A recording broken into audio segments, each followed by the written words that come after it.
2000, 2008, 2020 मार्च जब बाजार में एक बहुत बड़ा फॉल आया है या क्रैश आया है, तब सरकार ने केवल एक इंस्टीट्यूशन को फ़ोन लगाया है। उनके फ़ोन लगाते ही एकाएक बाइंग होने लग जाती है और इक्विटी मार्केट कुछ हद तक संभल जाते हैं।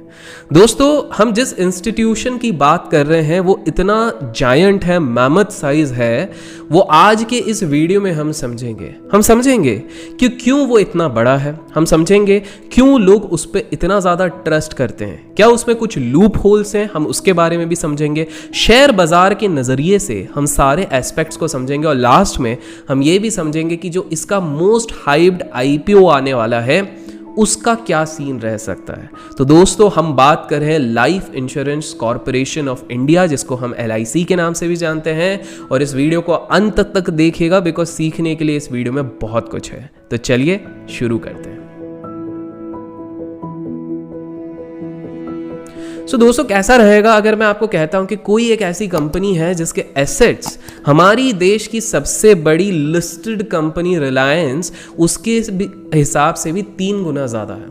कैसा लगेगा अगर मैं कहूंगा कि इनके टोटल 12 लाख एजेंट्स हैं और साथ में 1.5 लाख एम्प्लॉयज अप्रॉक्सीमेटली इनके पास काम करते हैं। दोस्तों, ये है the mammoth life insurance corporation of India. आपको जान के हैरानी होगी कि हमारे देश में हर 5th में से एक बंदा, हर 5वें में से एक बंदा का LIC से ही इंश्योरेंस हुआ है। So everyone who is walking on this planet, out of every 5th person 1 person is insured by LIC, life insurance corporation of India. अब यहां पर हम एक एक करके बिट बाय बिट कुछ चीजों को समझेंगे। तो पहला समझते हैं कि कितना बड़ा है LIC। तो अब सवाल आता है कि LIC कितना बड़ा है। चलिए मैं पर्सपेक्टिव क्रिएट करता हूं। आप लोगों को जान के हैरानी होगी कि पूरे इंश्योरेंस मार्केट का 70%, जी हां 70% मार्केट शेयर LIC के हाथों में है। उसके बाद जो नंबर आता है SBI लाइफ का, SBI लाइफ के बाद HDFC लाइफ का, उसके बाद मैक्स लाइफ, एटसेट्रा एटसेट्रा।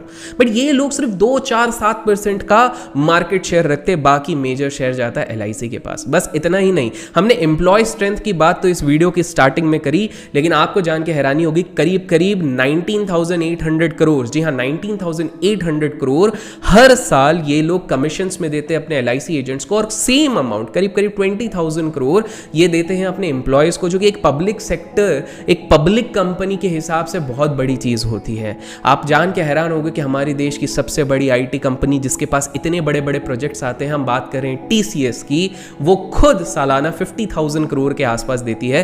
तो हमारी LIC किसी चीज से कम नहीं है। तीसरी चीज, अगर आप गवर्नमेंट बॉन्ड्स मार्केट की बात करें तो वहां पर भी total 1/4 of the government bond, that is 25% of the government bonds और गवर्नमेंट सिक्योरिटीज में LIC का ही हाथ रहता है। और हमारे खुद के शेयर बाजार में out of Nifty 50 companies almost 32 से 35 कंपनीज में LIC का खुद स्टेक है। तो you can now just imagine ये कंपनी कितनी बड़ी है। 3 गुना ज्यादा एसेट्स रिलायंस के कंपैरिजन में, इतने सारे एम्प्लॉयज, इतनी सारी सैलरी, इतने सारे कमीशंस। अब दूसरा सवाल यहां पर यह उठता है कि लोग इस पे इतना ज्यादा अंधविश्वास, ट्रस्ट क्यों करते हैं। इसका सबसे मेन और सबसे प्रोमिनेंट रीजन ये है, the reason why people trust on LIC is because उनको लगता है कि उनका पैसा यहां पे सिक्योर्ड है। क्यों? बिकॉज IRDA रेगुलेशन के बाद इन लोगों ने पहली चीज तो अपना मेजर चंक जो इनको इन्वेस्टमेंट आता है उसका 25% ये लोग डालने लग गए गवर्नमेंट बॉन्ड्स और गवर्नमेंट सिक्योरिटीज पे, जिस पे डिफॉल्ट होने के चांसेस बहुत कम रहते हैं। एंड अदरवाइज भी ये लोग सेफर साइड में डेट और बॉन्ड्स में ज्यादा इन्वेस्टमेंट करते हैं, ऑलमोस्ट 70 to 80%, जिसके कारण एक आम आदमी को इतना कंसर्न रहता है कि यार ये स्पेक्युलेटिव एक्शन में हमारा ज्यादा पैसा नहीं डाल रहे तो हमारा यहाँ पे नुकसान नहीं होगा। So that is the number 1। Second, of course early bird advantage, सबसे पुरानी गवर्नमेंट इनकॉर्पोरेटेड, गवर्नमेंट का इस पे हाथ है तो ऑब्वियसली इस पे लोगों का ज्यादा भरोसा रहेगा। और तीसरा, रूरल मार्केट में लोगों को सिक्योरिटी ज्यादा चाहिए as compare to massive return, और इसका पेनिट्रेशन रूरल मार्केट में ज्यादा है। जब आप कंपेयर करते हो इसके पीयर्स के साथ, जब मैं बात करता हूं SBI लाइफ का, जब मैं बात करता हूं HDFC लाइफ का या फिर ICICI का, तो इन लोगों का सबसे ज्यादा एक्सपोजर होता है अर्बन एरियाज में, लेकिन LIC का मैक्सिमम है रूरल, सेमी रूरल, टायर 1 और टायर 2 सिटीज में। अब यहाँ पर एक सवाल उठता है दोस्तों, आपके दिमाग में भी आ रहा होगा कि यार इतना ज़्यादा एक्सपोजर है, इतनी सारी चीज़ें हैं, इतना लोग इस पर ट्रस्ट करते हैं, तो क्या इसमें कोई लूप होल्स नहीं होंगे? है ना, ध्यान से सुनिए। देखिए LIC ऑल्दो अपना मेजर इन्वेस्टमेंट करती है डेट मार्केट में, लेकिन इसका एक सब्सटैंशियल इंपैक्ट स्टॉक मार्केट में भी होता है। जैसे कि मैंने बताया निफ्टी 50 के भी काफ़ी कंपनीज में ये होल्ड करती है। आपको जान के हैरानी होगी कि इन लोगों ने DHFL जैसी कंपनी में भी इन्वेस्ट किया था। तो अब यहां पर एक बहुत इंपॉर्टेंट चीज है, आप लोग नोट कर लीजिए। इसमें आप में से काफी सारे लोग LIC जहां पर इन्वेस्ट कर रही है, जहां न्यूज नहीं देखी, आप कूद पड़ते हो वहां पर इन्वेस्ट करने के लिए। ये गलती मेरे दोस्त कभी मत करना। क्यों? Let me tell you. LIC almost on an average 34,000 crore rupees का लॉस बियर करती है इट्स इन्वेस्टमेंट। अब बोलोगे 34,000 करोड़, ये तो बेकार कंपनी है। बट अब आप इसको कंपेयर करो इसका total mammoth size of 35 lakh crore के बेसिस पे, विथ नेट एक्सपोजर की बात कर रहा हूं, जो उनके रियल एस्टेट्स हो गए, कंपनीज हो गए, बिजनेस हो गए, सारी चीजें, इंश्योरेंस हो गए, इनको मिला के, तो ये 1% होता है इसका। तो बेसिकली आप लोग सिर्फ LIC को देख के कि यार LIC ने उधर इन्वेस्ट किया तो ये सेफ है, LIC ने उधर किया इन्वेस्ट है, एक बहुत बड़ी मिथ है। क्यों? बिकॉज दिस इज जस्ट 1%, ये टोटल का 1% है। So even if they lose this much, 20-25% का ऊपर नीचे हो जाता है तो उसको फर्क नहीं पड़ेगा। एक सिंपल सी चीज है भाई, हाथी के पांव के नीचे इतना सा तिनका आ जाए तो उसको इतना ज्यादा फर्क नहीं पड़ेगा। So that's the case over here. इसलिए आप लोगों को समझना है, ब्लाइंडली आप LIC के भी स्टॉक पिक्स को देख के फॉलो मत कीजिए।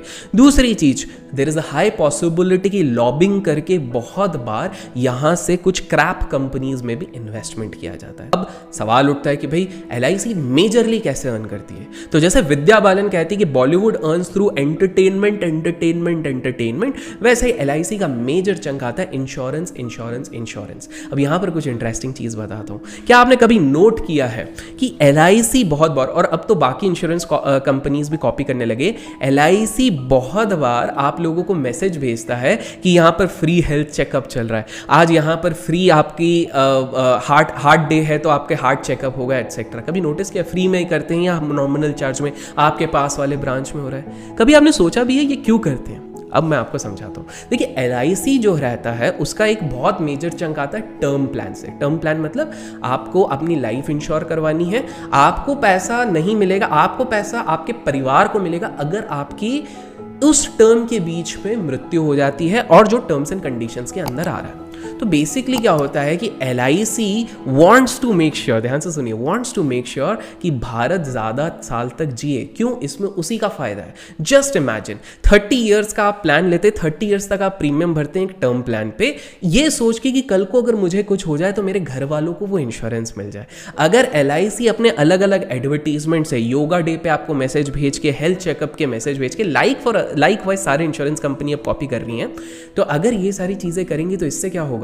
इससे आपकी लॉन्जेविटी बढ़ेगी। इनफैक्ट 1950 में ये लॉन्जेविटी जो हम बोलते हैं, लाइफ स्पैन बोलते हैं, वो भारत की लोगों के ऑलमोस्ट 35 से थी एवरेज। हाँ, आप लोग बोलोगे नहीं मेरे परदादा तो 100-120 जीते थे। हम आइसोलेटेड केसेस की बात नहीं कर रहे हैं, हम एवरेज, क्योंकि उस टाइम पे डिजीजेस बहुत होते थे, उस टाइम पे इतनी ज़्यादा मेडिकल फैसिलिटीज़ नहीं थी, इस चक्कर में होता था। लेकिन अभी हाल फिलहाल 2019 या 2020 में इट केम अराउंड 74 या 75 कि लाइफ स्पैन बढ़ गया, बिकॉज लाइफ स्टाइल लोगों की थोड़ी सुधर गई है। नो डाउट डिजीजेस बढ़ गया है, थोड़ा बहुत लाइफ स्टाइल हैम्पर भी हुआ है, बट एक जो नेचुरल डेथ की हम बात कर रहे हैं, जो अपना कोई खुद ख्याल रखता है, तो वो ऑन एन एवरेज 75 रहता है। आने वाले समय में माना जाता है ये कोरोना थोड़ा सा माहौल सही हो जाए तो ये सारी चीजें सही हो जाएंगी, तो इसका ये चीज बढ़ जाए। इसलिए LIC wants to make sure. तो LIC कहां से कमा रहा है? आपके टर्म इंश्योरेंस से। LIC के बहुत कम प्लान्स होते हैं जो यूनिट लिंक्ड होते हैं, मतलब जो बहुत ज्यादा इक्विटी में एक्सपोजर देंगे, रहते हैं बट बहुत ज्यादा नहीं। वो अपने, एज आई सेड, वो बॉन्ड्स में ज्यादा करती है, तो वो दूसरा है। और तीसरा जो अपने बुक्स में भी नहीं दिखाती और कोई सोचता भी नहीं है, आई वाज सरप्राइज, मैंने काफी ट्वीट्स देखे, कोई इस चीज में बात ही नहीं करता। आपको पता है ये तीसरा और एक तरीका जिससे फ्री का पैसा कमाते हैं। LIC के कुछ एजेंट्स ना बहुत शाणे होते हैं। सो सॉरी अगर आप में से कोई LIC का एजेंट है, और आप बुरा मत मानिएगा, but this is the reality. तो LIC के काफ़ी सारे एजेंट्स बहुत शाणे होते हैं। वो लोग कमीशंस के चक्कर में आप लोगों को बहुत सारे क्रैप प्लान्स भी पुश करते हैं। और सिर्फ LIC नहीं, बाकी इंश्योरेंस वाले भी करते हैं, लेकिन LIC में क्योंकि पुरानी है तो काफ़ी टाइम से होता था, इससे उनका कमीशन अच्छा बनता था। और ये लोग सामने वाले को ये प्रॉमिस करते थे कि देखो सर, अगर आपने ये इंश्योरेंस लिया और आपको कुछ भी नहीं हुआ तो आपको कुछ नहीं मिलेगा, आपका इंश्योरेंस का पैसा गया। लेकिन ये वाला अगर आप प्लान लोगे तो इस प्लान के कंप्लीट होने के बाद भी आपको so and so return after 30 years मिलेगा, जिसके बहकावे पे काफ़ी सारे लोग आ जाते थे। बॉस, जब आप उसका परसेंटेज वाइज कैलकुलेट करते हैं तो वो नेट इन्फ्लेशन के बाद 4 to 4.5% का एनुअलाइज रिटर्न होता है। अगर उतना ही रिटर्न चाहिए था तो उसके लिए इंश्योरेंस की क्या जरूरत थी? आप सिंपल सा फिक्स डिपॉजिट नहीं तो बॉन्ड्स नहीं तो डेट। अच्छा, बाय द वे, अगर आप लोगों को चाहिए कि मैं बॉन्ड्स, डेट, इन सबको और थोड़ा अच्छे से कवर करूं तो मेक श्योर इस वीडियो को लाइक करना ताकि इससे बूस्ट मिले मुझे। एंड सेकंड, कमेंट सेक्शन में बॉन्ड्स लिखना, जेम्स बॉन्ड नहीं बॉन्ड लिखना, तो मुझे एक पता लगेगा कि हाँ आपको इस मार्केट के बारे में। और आप लोगों को पता है यार, मुझसे कुछ लोग कहते हैं कि यार तुम तो बहुत सिंपल तरीके से बता रहे हो, कुछ जार्गन्स यूज़ करो, ये करो।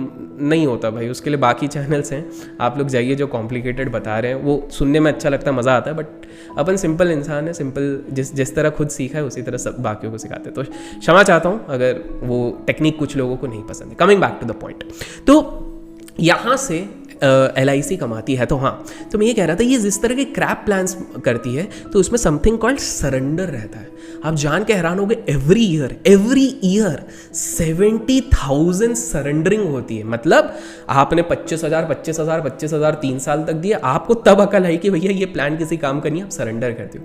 अब सरेंडर में LIC को फायदा कैसा होता है? इसको सिर्फ 40-50% जो प्रीमियम भरा हुआ है, क्योंकि इनके टर्म्स एंड कंडीशंस है, सारे इंश्योरेंस कंपनी, LIC तो भी ज़्यादा देती है, बाकी लोग तो 60-70% काट देते हैं। बहुत ही, इसलिए दोस्तों जब भी इंश्योरेंस लोगे ना, सोच समझ के सही वाला लेना। अगर जानना चाहते हो कैसे तो कमेंट्स में ज़रूर लिखना, मैं आने वाले टाइम पे ना उस पर भी एक प्यारा सा वीडियो बना दूंगा। तो ये क्या होता है कि अब मान लीजिए इसी के थ्रू इनको सम 1000 करोड़, मेरे को एग्जैक्ट फिगर नहीं पता, ऑन एन एवरेज अर्निंग हो जाती है सरेंडरिंग के कारण। तो अब सवाल होता है कि ये इस पैसे का करते हैं क्या?